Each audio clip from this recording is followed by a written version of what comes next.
Twist ఉంది అన్నా గదా! ఆ ట్విస్ట్ ఏందో ఇప్పుడు చెప్తా. కానీ అంతకన్నా ముందు ఒక పాయింట్ చెప్పాలి.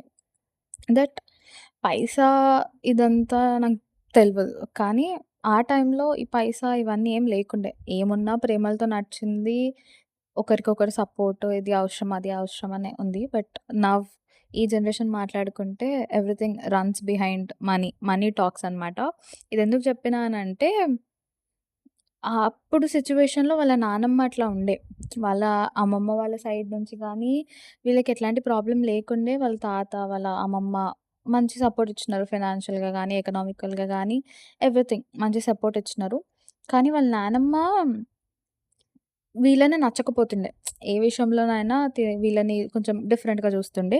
ఒకరోజు ఇట్లే మూవీ చూద్దాము అప్పట్లో సండేకి ఒకటే మూవీ వస్తుండే అంట గదా! ఆ మూవీ చూద్దాము అన్నట్టుగా వీళ్ళ కజిన్స్ అందరూ కలిసి ఎళ్తే వాళ్ళ నాన్నమ్మ ఇంట్లో నుంచి బయటికెళ్ళగొట్టేసింది. ఆ టాపిక్ మీద వీళ్ళు అప్పట్లో ఒక టీవీ కొనేసినారు. అండ్ అట్లా సిట్యుయేషన్స్ మాట్లాడుకుంటే వాళ్ళు ఏ రోజు వీళ్ళ సపోర్ట్ లేకుండే. వాళ్ళ నుంచి వీళ్ళకి ఎలాంటి సపోర్ట్ లేకుండే.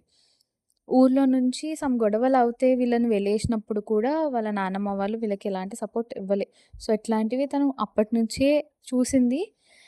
అవి ఏంటి అనేది గూడా లెట్స్ డిస్కస్ లేటర్.